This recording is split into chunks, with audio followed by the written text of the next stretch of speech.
अस्सलाम वालेकुम, दिस उस्मान अहमद। आप देख रहे हैं हम न्यूज़ का डिजिटल प्लेटफॉर्म।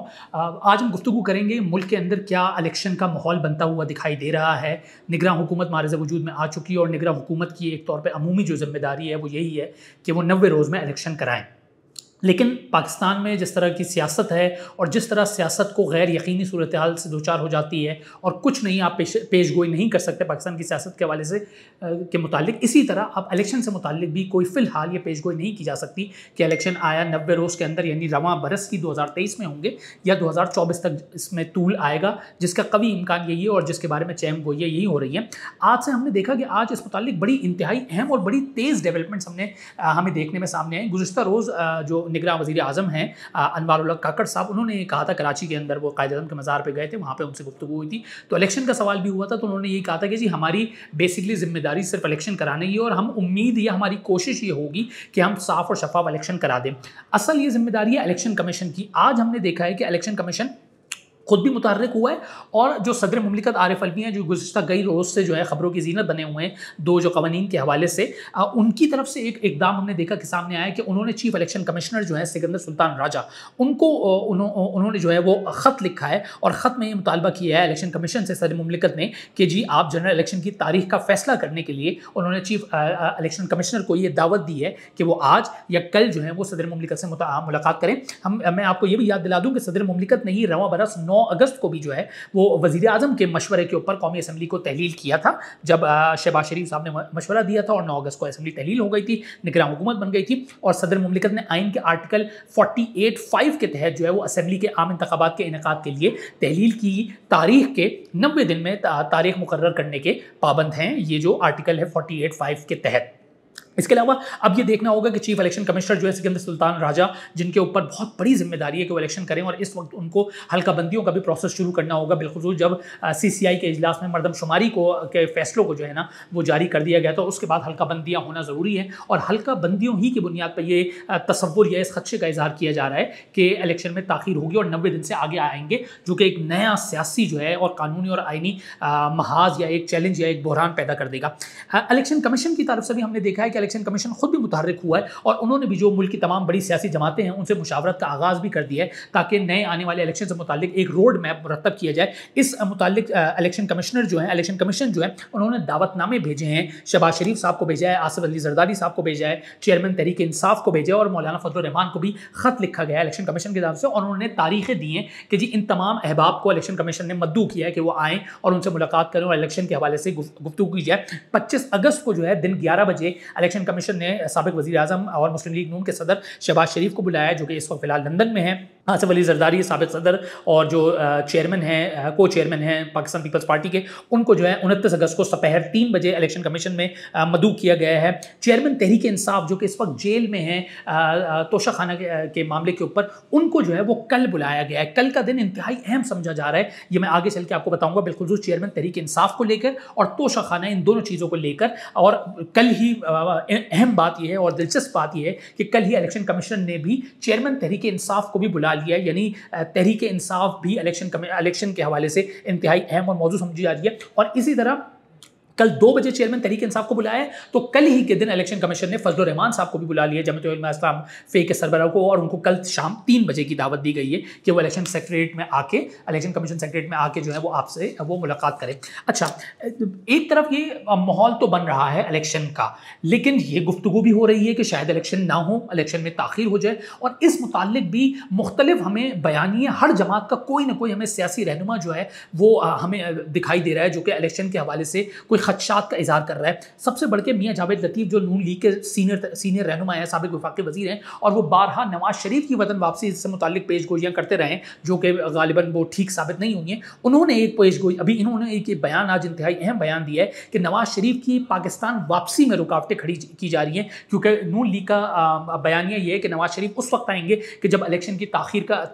तारीख का ऐलान किया जाएगा, क्योंकि नवाज शरीफ ने आके यहाँ पर आके नून लीग के लिए इलेक्शन की मुहिम चलानी है। तो मियाँ जावेद लतीफ़ शरीफ साहब ये फरमा रहे हैं या उनको ये लग रहा है कि नवाज शरीफ की वापसी में रुकावटें पैदा की जा रही हैं, वो इसको कनेक्ट मुमकिन इलेक्शन में ताखीर से ही कर रहे हैं। और उनका भी ये कहना है कि नून लीग इलेक्शन के ताखीर के हक में नहीं है और कौम पर नाअहल लोग मुसल्लत किए गए हैं। ये जाहिर है वो साबिका तहरीक इंसाफ की हुकूमत की बात कर रहे हैं। ये मियां जावेद लतीफ़ का अहम बयान है। इसके अलावा जमीयत उलमा इस्लाम फे के जो रहनुमा हैं, जो कि PDM के तर्जुमान भी हैं, जो कि मुश्तरका एक इत्तेहाद था माजी करीब में हमने देखा, हाफिज़ हमदुल्ला साहब, उनका भी एक बयान आया है कि वो ये कह रहे हैं कि एक दिन ऐसा भी आएगा कि जो नारा तहरीक इंसाफ के चेयरमैन या इमरान खान लगाते थे वही नारा मुस्लिम लीग नून भी लगा रही होगी और ये सारे सियासतदान कहेंगे इलेक्शन इलेक्शन। यानी हाफिज़ हमदुल्ला को भी ये शक या ये डर है कि इलेक्शन में ताख़ीर हो जाएगी। पीपल्स पार्टी भी इस खदशे का 100% शिकार है और पीपल्स पार्टी वाहिद वो जमात है जो कि बारहा ये मुहिम चलाती रही है कि इलेक्शन में 90 दिन से ज़ायद की ताख़ीर नहीं होनी चाहिए। लेकिन जहाँ वो एक ताख़ीर की बात कर रही है वहाँ ज़मीनी हक़ाइक़ में पीपल्स पार्टी अपने इस फैसले को गालिबन रूगर्दानी कर रही है या उससे सरफ़ नज़र कर रही है, जिसके तहत जो वज़ीर आला सिंध थे मुराद अली शाह, उन्होंने CCI में उस मरदमशुमारी को अप्रूव कर दिया था जिसके तहत हल्का बंदियाँ होनी हैं और उनको होते हुए इलेक्शन में ताख़ीर यकीनी है। ये बात तय है, इलेक्शन कमीशन भी ये बता चुका है। तो पीपल्स पार्टी को भी ये खदशा है कि जी इलेक्शन में मुमकिन ताख़ीर पर वो सवालात खड़े कर रही है। जो निसार खोड़ो हैं उन्होंने ये इलेक्शन कमीशन से मुतालबा किया है कि वो जो हल्का बंदियों का जो शेड्यूल है उस पर नज़रसानी करे, क्योंकि पीपल्स पार्टी का एक मानना ये था कि जी वो ये कहती थी कि जी हल्का बंदियाँ ज़रूर करें लेकिन उनमें सीटों में रद्द-बदल नहीं होगा। वो कहते हैं, वो दावा करते हैं कि जो काबीना का इजलास या CCI का इजलास जो हुआ था उसमें यह तय हुआ था कि ये सीटों में रद्द बदल नहीं होगा, बिलखुसूस जो विफाक की सीटें हैं और जो कौमी असम्बली की सीटें हैं। ये तमाम जो मामला है ये निसार खोड़ो साहब इसको प्लीड कर रहे हैं और उन्होंने जो है ये कहा है कि जी हर हाल में 90 दिन में इलेक्शन होने चाहिए। ये तमाम इलेक्शन वाला मामला है जिसके मुतालिक मजीद जो डेवलपमेंट्स हैं वो कल से शुरू होंगी। और कल से जो मैंने एक डेवलपमेंट बताई थी, जो कल जो इंतहाई डेवलपमेंट है उसमें एक चेयरमैन तहरीक इंसाफ की पेशी है, या पेशी पे तो मैं आगे चल के बात करता हूँ। चेयरमैन तहरीक इंसाफ को इलेक्शन कमीशन में ही मद्दू किया गया है। अब देखते हैं वो जाते हैं नहीं जाते हैं। कल का दिन चेयरमैन तहरीक इंसाफ के लिए इसलिए भी इंतहाई अहम है कि तोशा खाना रेफरेंस का जो मामला है वो बहुत तेज़ी से आगे बढ़ रहा है। वो ऑलरेडी जेल के अंदर मौजूद हैं और इस्लामाबाद हाई कोर्ट में भी एक केस चल रहा है जिसमें भी जो जस्टिस आमिर फारूक हैं उनके हवाले से भी कुछ खबरें आ रही हैं, वो भी मैं आपके सामने रखूंगा। उन्होंने जो है कल की समाअत तक कल तक मुलतवी की थी, लेकिन इस दौरान आज जो है सुप्रीम कोर्ट में इस रेफरेंस के हवाले से, इस केस के हवाले से इंतहाई अहम समाअत हुई है, जिसमें एक तरह का आप कह सकते हैं कि जो ट्रायल कोर्ट का फैसला था, इस्लामाबाद हाई कोर्ट का जो भी ट्रायल कोर्ट के जो हुमायूं दिलावर साहब का फैसला था, जज साहब का, उनको बेसिकली आप कह सकते हैं कि सुप्रीम कोर्ट ने या चीफ जस्टिस उमर अता बंदयाल ने चार्जशीट किया है। उसकी अहम नुकात है जो मैं आपके सामने रख देता हूं कि तोशा खाना का जो ट्रायल है उसके ये कहा गया है सुप्रीम कोर्ट ने कि जो ट्रायल के जो जज थे उन्होंने जल्दबाजी में फैसला सुनाया है और बादियों नज़र में ट्रायल कोर्ट के फैसले में बहुत सी गलतियां हैं, ये चीफ जस्टिस उमर अता बंदयाल ने कहा है। इसके अलावा मजीद रिमार्क्स देते हुए कहा है कि जी PTI की अपील पर समाअत के दौरान जो रिमार्क्स दिए हैं उनमें कहा गया है कि 3 दफ़ा केस कॉल करके ट्रायल कोर्ट ने मुलजिम को सज़ा सुनाकर जेल भेज दिया।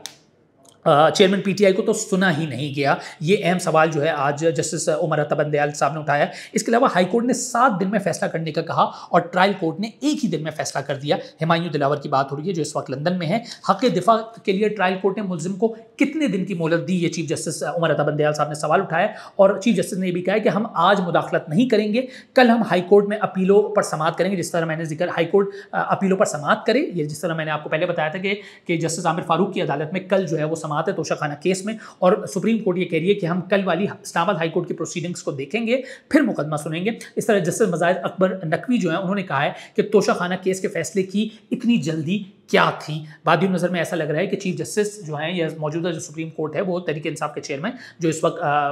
अटक जेल के अंदर हैं उनके लिए कुछ शायद रिलीफ का